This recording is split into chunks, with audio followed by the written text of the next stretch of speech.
My dear Africans, wherever you are, on the continent or in the diaspora, I have a question for you. Who taught you to doubt the stories and skills your elders carried like treasure?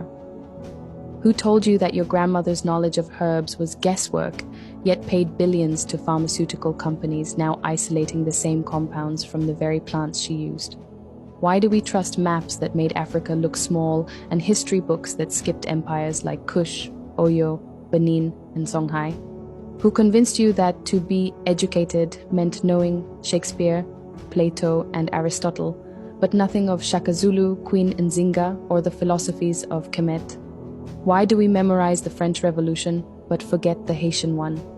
The successful slave revolt in history, led by Africans who understood freedom like gospel. Who taught us to celebrate English fluency while mocking our own tongues? Even as linguists today study Bantu languages for their complexity, tonal structure, and memory systems.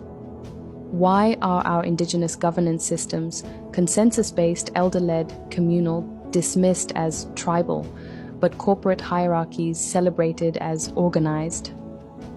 Who decided that your gods were myths but Zeus deserved a museum?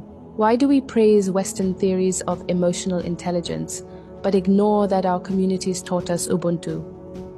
I am because we are, and who benefits when we forget that truth?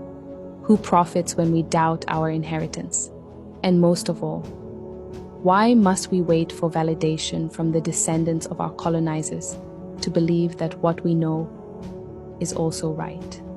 And finally, will you keep repeating their stories or begin to tell your own? Because every time you reclaim a name, speak a proverb, plant a seed, or teach your child what your grandmother knew, you are refusing erasure. You are restoring truth. Share this with an African. Hit the follow button because we're not done telling the real stories of the motherland. This is just the beginning.